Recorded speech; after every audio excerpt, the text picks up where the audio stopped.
Welcome to Mysterious Goings On. We're going to get right to the show after these messages. Hi, this is Priyanka Lalwani, composer of the film The Strange Guest.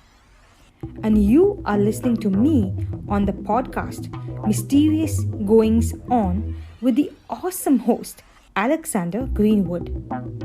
This podcast features writers and highlights their creativity, writing, and mystery. Check it out at mgopod.com.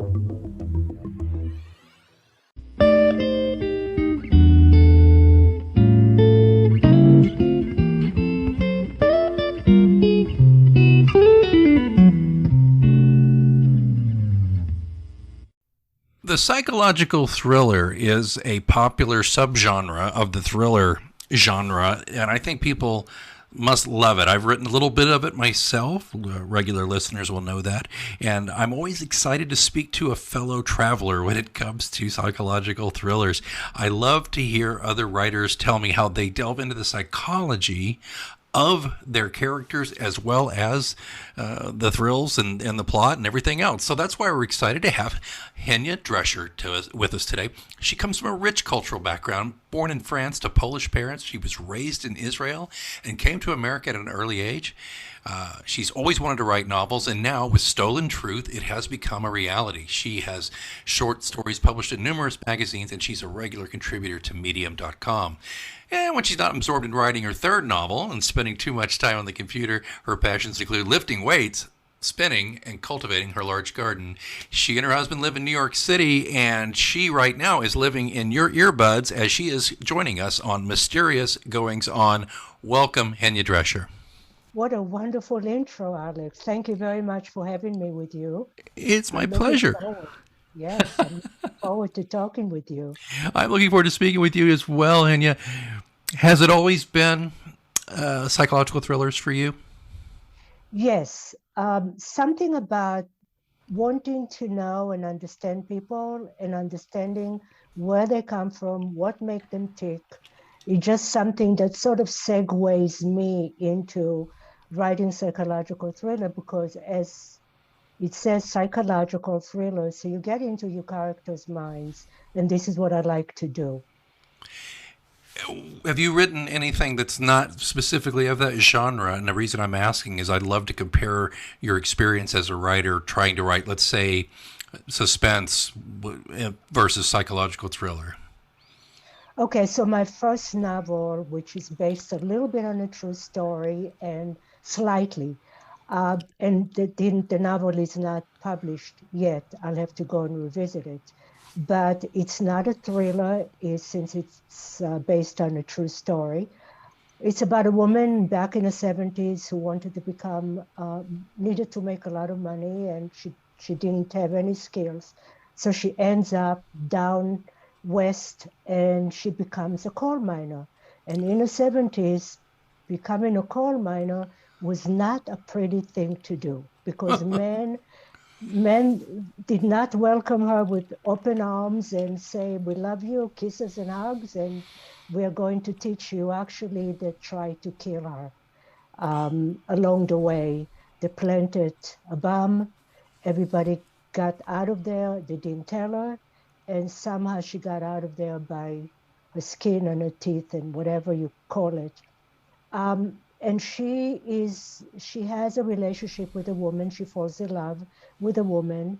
And you see the trial and tribulation between the two women and what they have to go through. Not only that they are in a culture that does not accept women in a man's world, now that they find out that she's also a lesbian, makes things even more difficult for them. So I wouldn't call it a psychological thriller. I started to get into writing psychological thrillers with my second novel. And my second novel, and you will deduce very quickly that I like to write about strong women. This one is a truck driver. So she drives across country to deliver a shipment to Las Vegas. Along the way, she gets hijacked by a Muslim who has his own vendetta to take care of.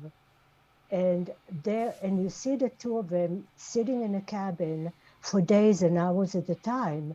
And what happens while they're doing that, even though he's a menace and she's a little bit afraid of him, that she gets to know him, and I get into his head, and I get into why he's doing what he's doing, what his background is, what happened to his family back home, with a stray bomb from an American plane, uh, leveling his house, and he's the only thing left, the only person left alive.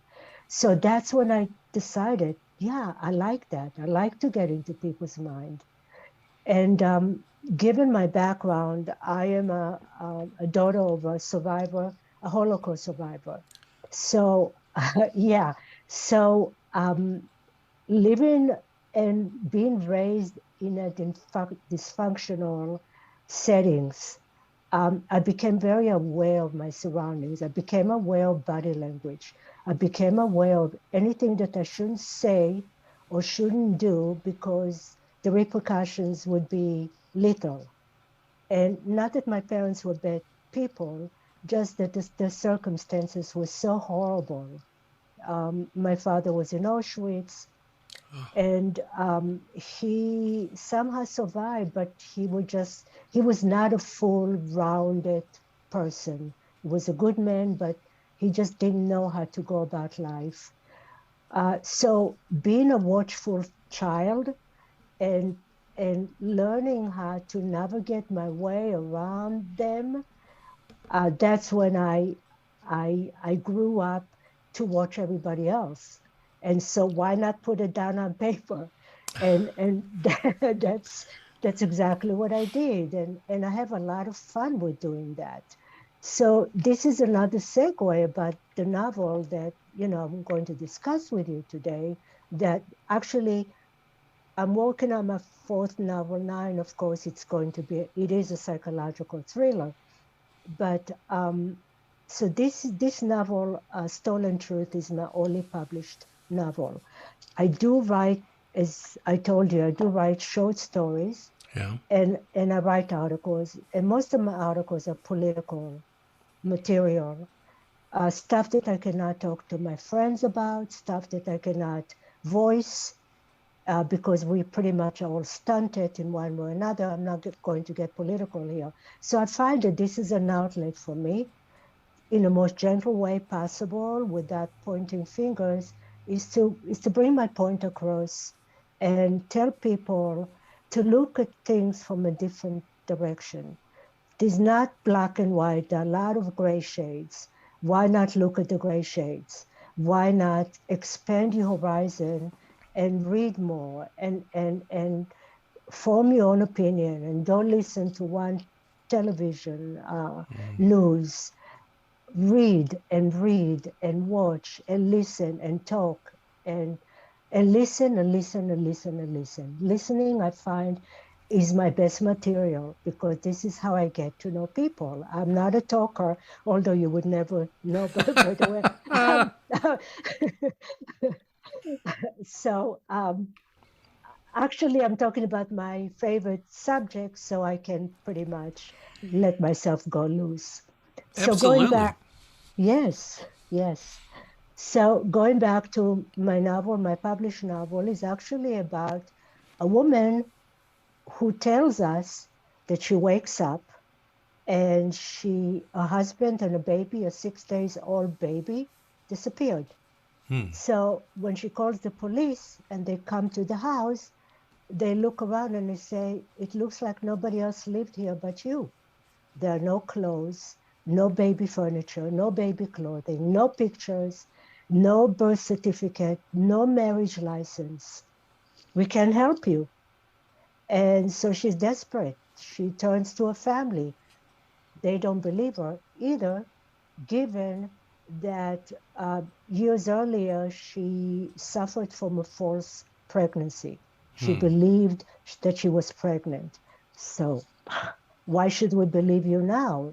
Something is wrong. You need to find help, go to a psychiatrist, talk to somebody about it. So left abandoned like this, she takes it upon herself to go to look for her baby and a husband.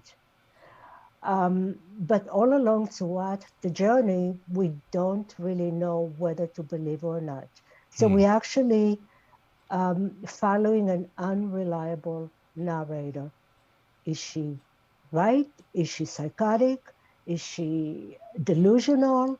What is going on with her? Not until the end.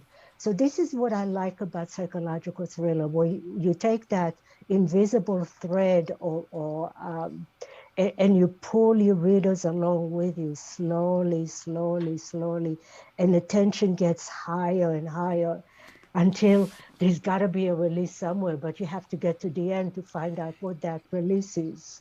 So basically, this is what I like about it. And so, um, and and also the way I write my novels is not cut and dry. It's lyrical.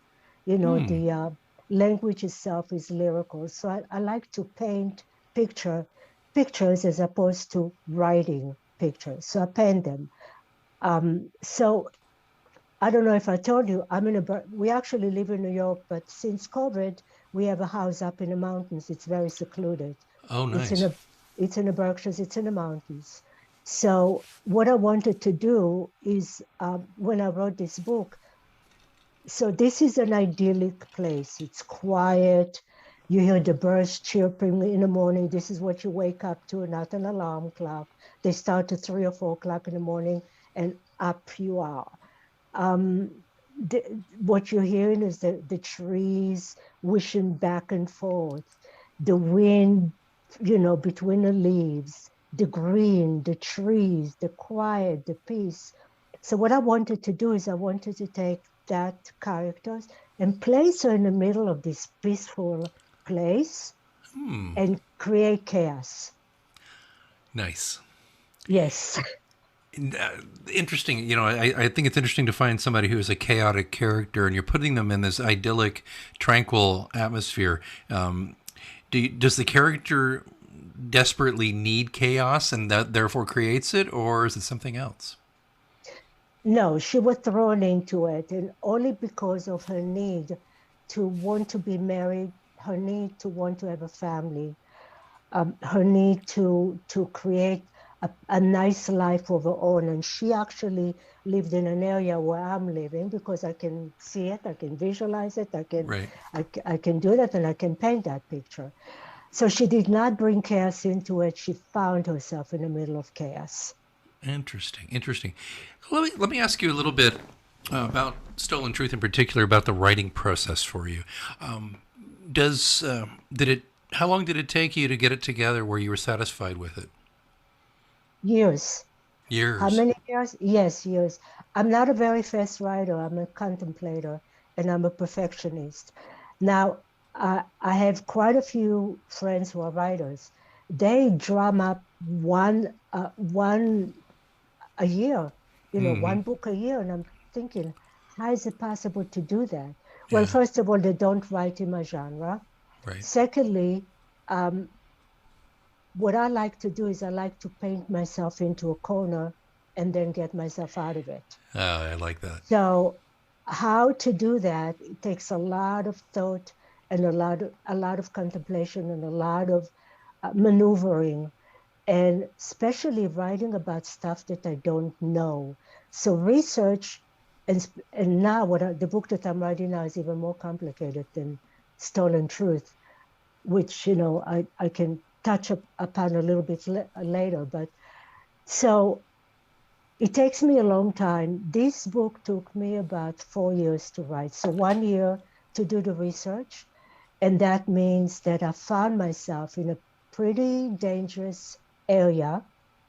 While I was investigating some of the material that I needed to put in a book, I actually went to a compound to research. Oh. And I found myself being chased by a truck with guns down a hill. Oh my And, gosh. and so that took me time to try. And I'm not going to tell you what it is because that sort of tells you a little bit about the end. So Aha. this, so this is all I'm going to tell you about that, but just gives you an idea of research when you take it very seriously. Like with my first book, I actually went to a coal mine and I went into a coal mine to see what it feels like in there. So I need to feel it and experience it. And I'm not that unique about that. I know quite a few friends who are writers who need to learn about things. That's what they do. But again, it depends what you're writing about. If you're writing a romance novel, okay, there might be a little research there, but when it comes to something that are pretty technical and things that you don't know about, it does take time to learn things like that. Yeah. Do you find the research as rewarding as putting the words down?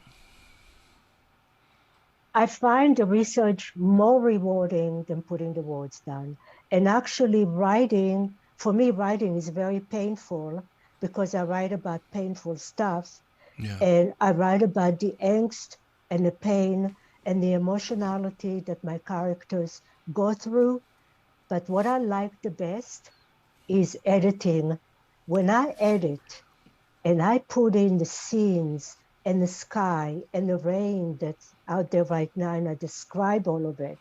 I can take the rain and take one page to describe just the rain, but what I do is I integrate it with the emotion and the feeling of my character at the moment. So actually, nature for me is a character. I like that. Yeah, I enjoy the editing process as well. I view it this way when I work on my books. And incidentally, before I complete that thought, I went through a period where I wrote one book after the other for about 3 years in a row, and that burned me out. I couldn't do it. It started taking me 2-3 years to get a book together. But my process is, I kind of feel like you're getting the lump of clay on the table first of all, which is just the first draft, and then the editing process is where you find the sculpture underneath. That's how I view it. Do you do you do you have a set schedule when you're writing? Do you get up at a certain time, or is it a little more left to chance, or what else? That is a wonderful question, actually. No, I don't have a schedule at all. I go by my feelings. I go by my moods. I can find myself saying, okay, I'm going to sit down and write today, but instead I go downstairs to the kitchen and I cook. But I can wash the floor and I can clean the house, but at the same time I'm thinking and I'm plotting in my head. I have my whole book in my head. I know some people are you a prankster? Do you put down what I'm you're I, going? no, I'm a pantser. I have a general idea, but I don't outline. I just can't because I tried it once and I don't stick to the outline anyway. So Exactly, exactly. I mean, I know some people are trying to, some writers that I have friends are trying to talk me into that. And they say that if you do that, then, your movement is going to be more rapid. To finish the novel would be faster. I cannot do that. I tried it and I find it's a waste of my time. yeah. So I think about it. I don't know if the same thing happens to you. I dream sentences and I'm thinking, you do? Do you do that? Yeah, I do, and it's the weirdest thing. I don't do it all the time, but it does happen, and I dream of whole scenes from the book. And you know what? It's funny, Hanya, for you asking me that because I've asked that question to numerous writers. I said, "Do you dream about your work?" And most of them say no, which is interesting. And you know what happens? I wake up in the morning and I say, wow, I wish I could write that well. Yeah, My writing in my dreams are so beautiful. yeah, And yeah. and that's all I remember, that while I'm dreaming, I remember thinking to myself, wow, Henya, you're such a good writer. I wish that I would remember when I wake up so I can jot it down. I wish there was a way for me to attach something to my head and record it as I'm dreaming about it. So I'm not the only one. I'm not that unique. You do the Y- same thing.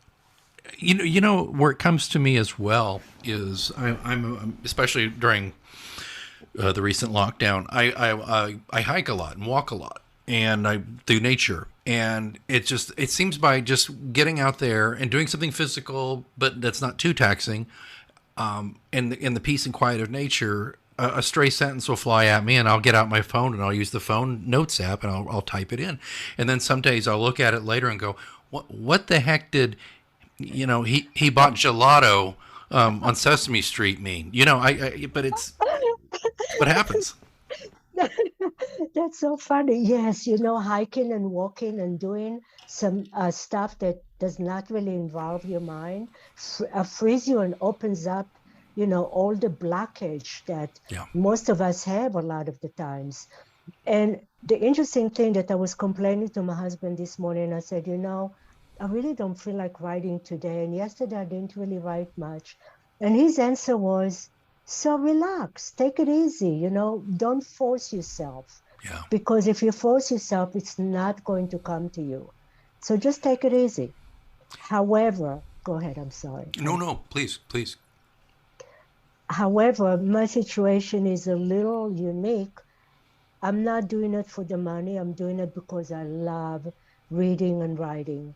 Some people out there might want to do it for the money, and they feel the pressure of producing more and more. So maybe not having that pressure frees me to do it at my own pace and my own time. Do you feel pressure to write? No, I would have to have. I mean, writing is not my full time job, nor is podcasting. I have a day job. I'm a consultant and a contractor. So the way I look at it, the money's is nice. It's like a bonus, though. Because when I write a book, I get to express myself and do what I love to do. And then if I sell a few, it's very nice because, let's take the family out to a nice dinner, or, reinvest it and do some advertising and try to make more money. But yeah, to answer your question in a roundabout way, no, I would very much love to have enough skin in the game, so to speak, where money became an issue, if that makes sense. If I had ever made it to any kind of a bestseller list where there was some actual money being made, I think I would feel pressure with each succeeding book, because I'd be like, wow, this book was a bestseller, or a top seller at least, and now this new one's got to be too. Does that make sense? Yes, it makes a lot of sense. And while you are talking, I'm thinking about, all of us talk about the 1% rich people how on top. The same thing with books. You get the same people who've been there for 20, 30, 40, whatever, how many years, that they are the ones who get the recognition. And for writers who are not known and don't have a name established yet, and I read an article the other day about that, the numbers are staggering. It's almost impossible. And especially after COVID and during COVID, everybody wants to become a writer. Yeah. You have, I think, something like, correct me if I'm wrong, if I remember correctly, maybe 1 million books are being submitted a week. Oh my goodness. I mean, so many. And that's why a lot of people are self-publishing, but it's just like swimming against the tide. So with that, with that in mind, and also I'm not too keen on promoting myself. I don't like doing that. I'd rather, it's wonderful talking to you. It's really great. I made a face at Henya. It's like, oh, really? That's why I corrected myself very quickly. I'm actually enjoying this a lot. You're wonderful. Thank you. I feel very comfortable with you. I'm talking about going on the internet every day and saying, look at me, look at my book. Yeah. My book is wonderful. And then 1,000, 2,000, 3,000 people are doing it at the same time. Yeah. It's like dropping a needle into a haystack and then going to look for it. It's impossible.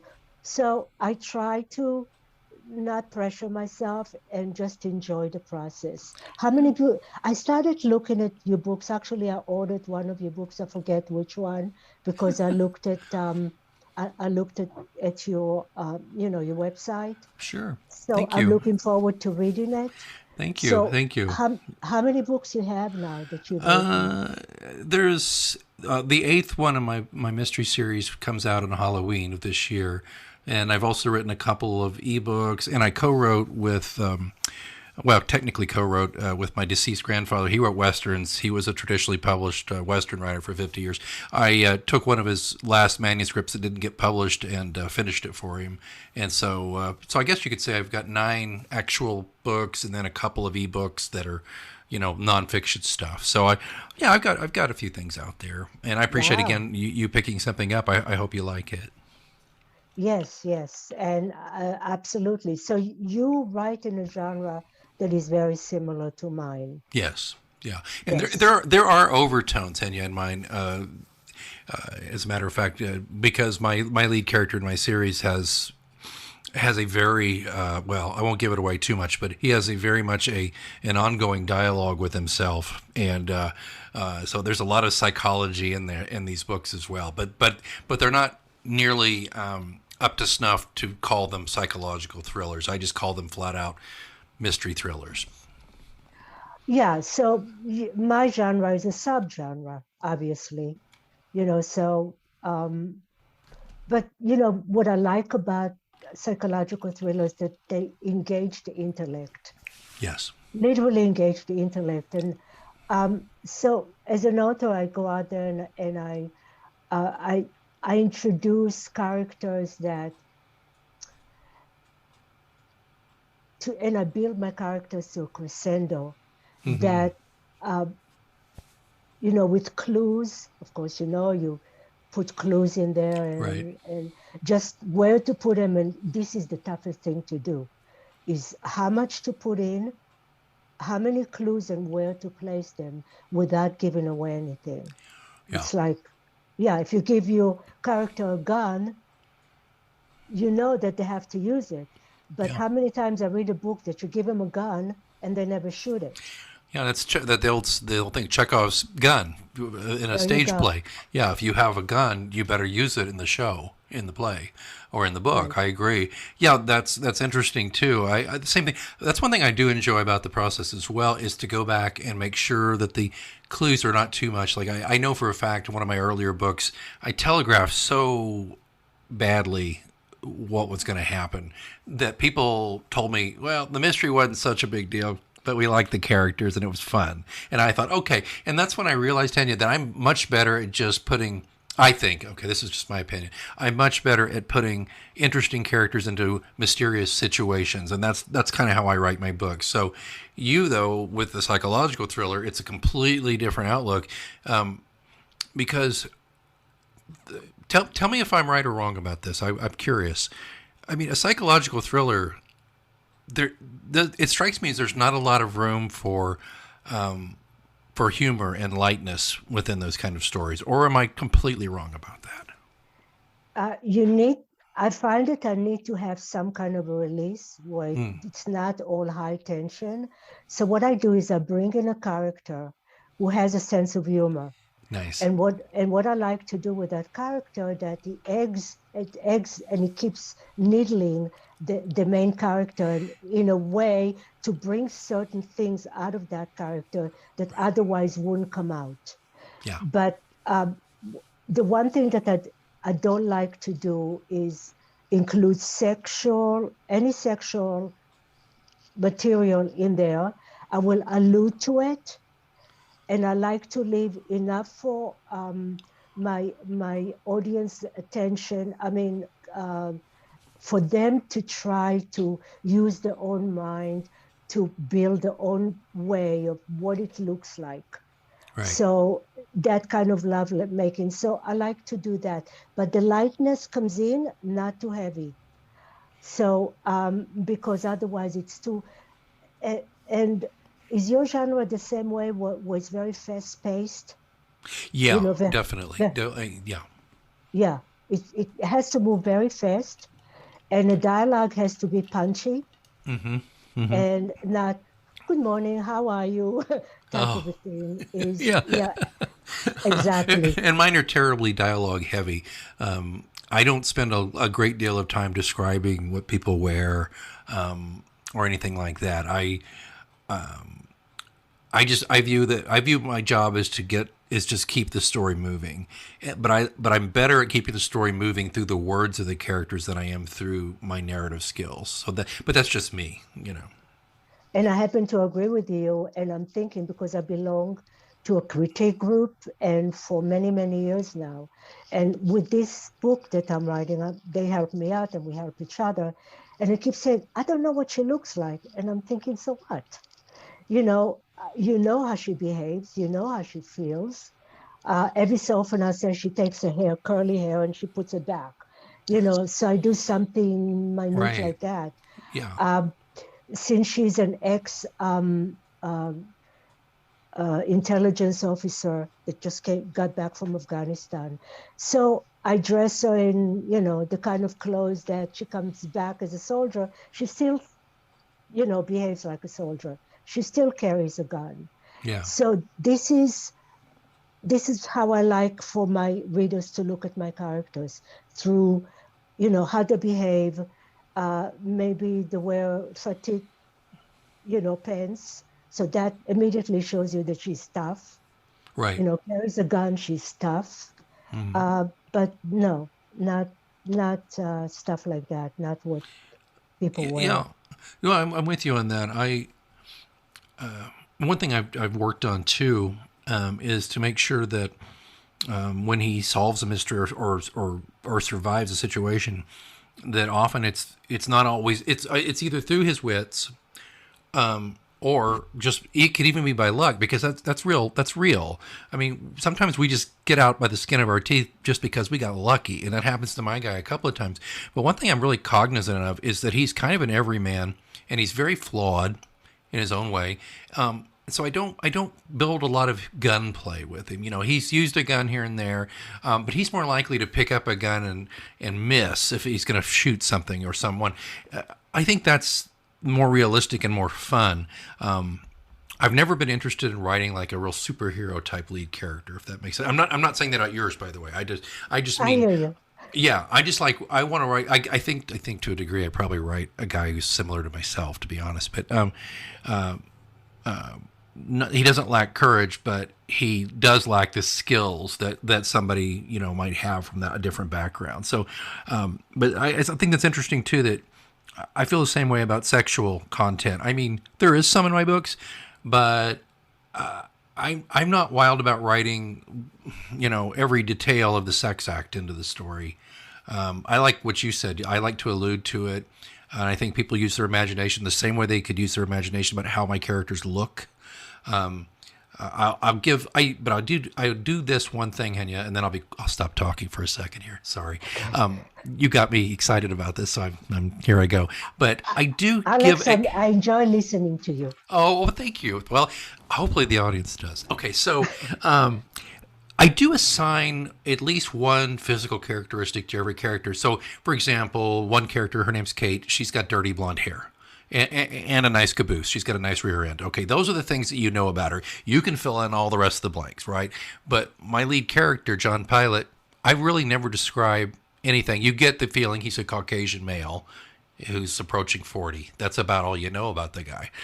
So anyway, I think that's fascinating and fun because every reader I speak to has a different version of what this guy must look like. Exactly.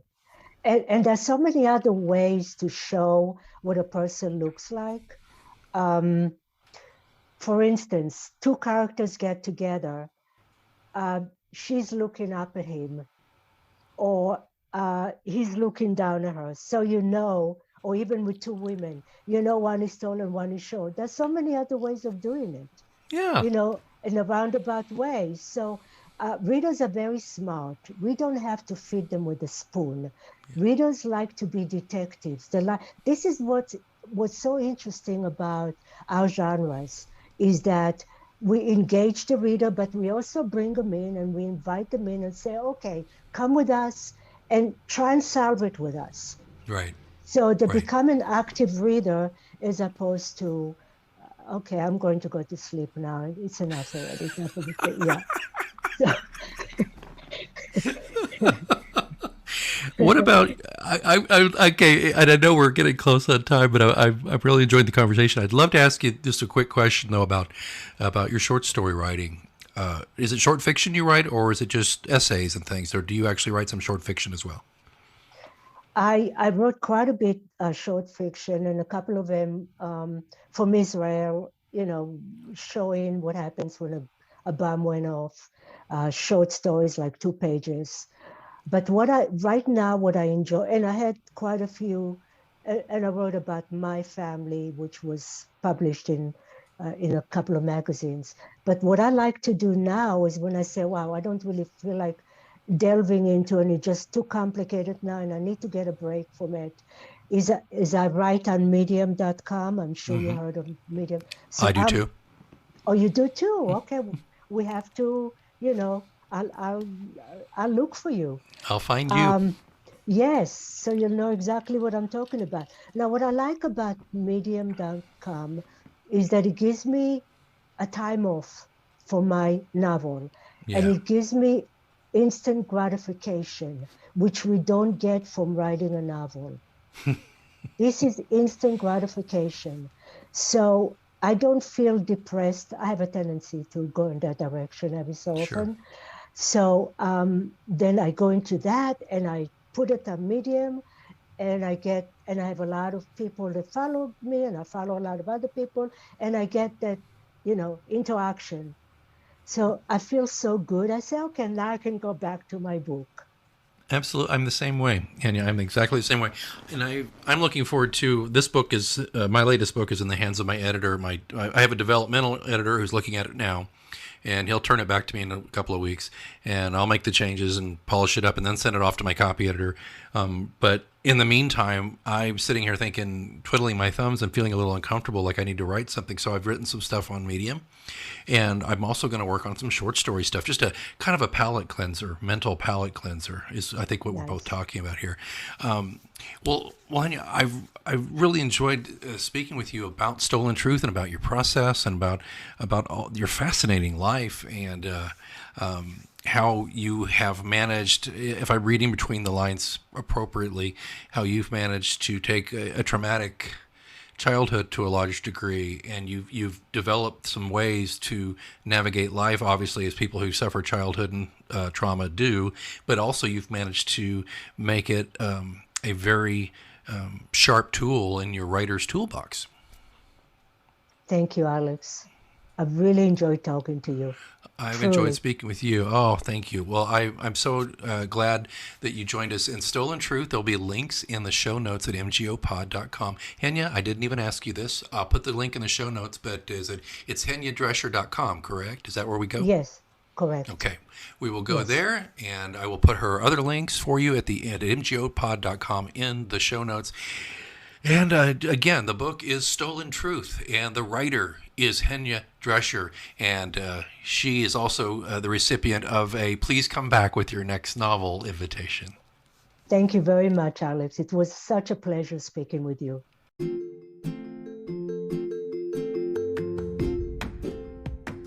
Okay, who has a podcast, then writes an ebook about podcasting and doesn't do an audiobook version of it? Well, not me. I've done that.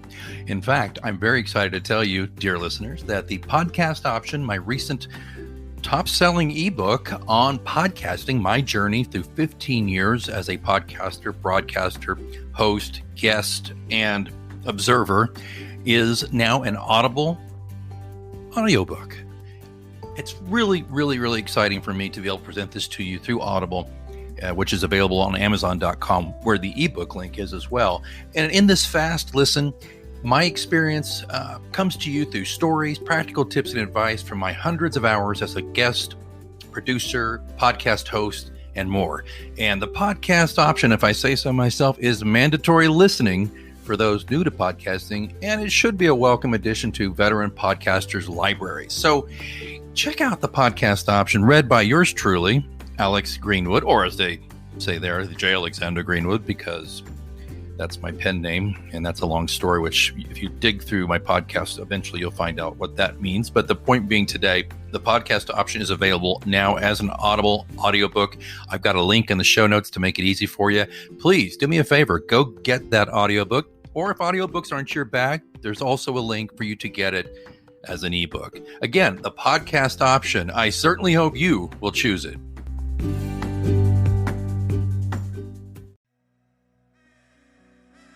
Thanks so much for listening to Mysterious Goings On. Don't forget we have a complete archive of all of our interviews, monologues, updates, live readings, dead readings. All of that stuff is available at mgopod.com.